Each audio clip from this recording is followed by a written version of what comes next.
Scan dimulai dengan memperlihatkan Frieren yang mengatakan jika gurunya yaitu Flame seorang pengecut. Ini dikarenakan karena Flame menggunakan cara menyembunyikan sebagian besar daya sihirnya agar para iblis menganggap jika Flame adalah penyihir yang lemah.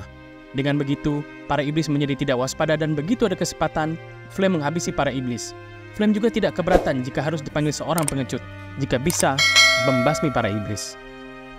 Scan berpindah di situasi Lugner yang sudah lemas dan sebagian tubuhnya sudah hilang akibat sihir Zoltrak milik Fern. Lugner juga berkata kalau dulu mereka harus mundur karena grup pahlawan Himmel.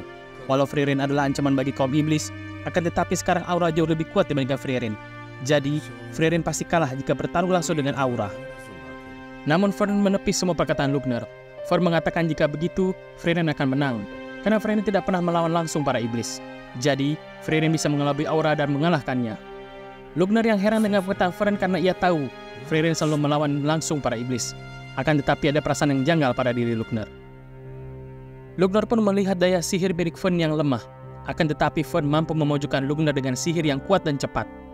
Dan Lugner pun heran, Fern bisa melakukan itu semua tanpa kehabisan daya sihir. Dan akhirnya Lugner tersadar jika Fern dan Frieren menyembunyikan daya sihirnya untuk mengelabui para iblis. Dan bagi para iblis ini adalah suatu aib, dan akhirnya Fern pun menyelesaikan Lugner.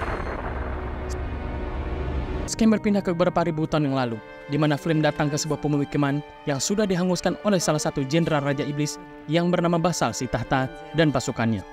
Walau Basal sepertinya sudah dikalahkan oleh salah satu penghuni desa tersebut yang ternyata adalah Frieren. Flame pun menyelamatkan Frieren karena semua warga desanya sudah dibunuh oleh para iblis.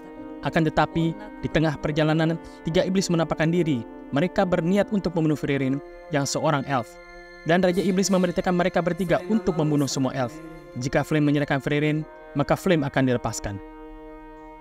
Flame pun menurunkan Frieren dan berkata, keyakinan dan kepercayaan sihir yang telah mereka pupuk selama ini membuat kesombongan dan kecerobohan mereka di luar nalar. Blas, sebuah kilatan cahaya melenyapkan ketiga iblis dengan sekejap. Karena mereka menganggap Flame adalah seorang kroco yang tidak perlu dikhawatirkan. Karena Flame membatasi daya sihir yang dikeluarkan oleh tubuh dan menyamarkan kekuatannya. Dengan kata lain, Flame menyembunyikan sebagian besar daya sihirnya. Scan berpindah di mana Flame dan Frieren sedang belajar cara menyamarkan daya sihir.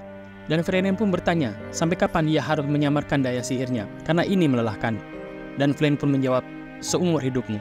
Karena kau harus mengelabui iblis seumur hidupmu. Scan pun berpindah kembali di mana Frieren berhadapan dengan Aura si Algojo.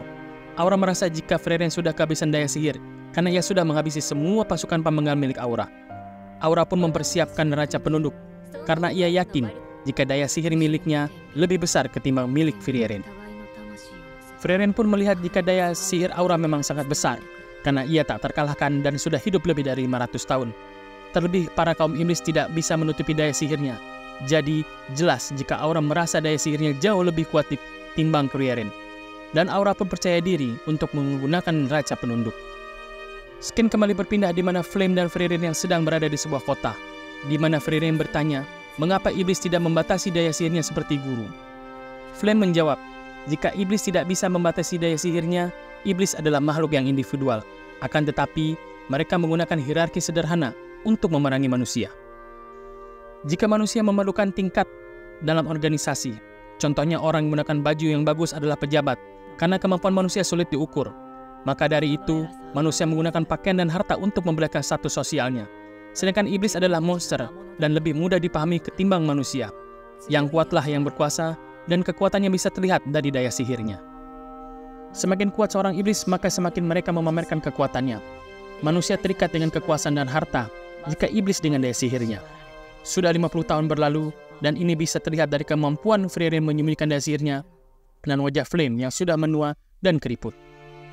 Flame pun memiliki sebuah permintaan, yaitu membuatkan ladang bunga di sekitar makamnya jika Flame mati nanti. Karena sihir yang paling ia sukai adalah sihir yang menciptakan sebidang ladang bunga. Dan Flame pun pergi untuk selamanya.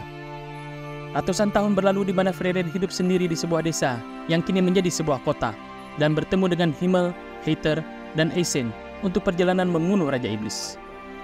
Scan pun kembali memperlihatkan Aura yang sedang menyiapkan neraca penimbangnya dan mengambil sihir milik Frieren dan sihir miliknya dan menimbangnya di atas neraca tersebut. Sedikit penjelasan, neraca penimbang yang digunakan Aura adalah alat sihir yang dimana jika salah satu sihir yang ditimbang lebih besar dayanya, maka dari itu yang memiliki daya sihir yang paling besar atau paling berat ialah pemenangnya. Dan pemenangnya bisa memerintahkan orang daya sihirnya lebih ringan dengan sesuka hatinya. Aura pun akhirnya harus dibuat terkejut karena daya sihir Frieren jauh lebih besar ketimbang daya sihirnya.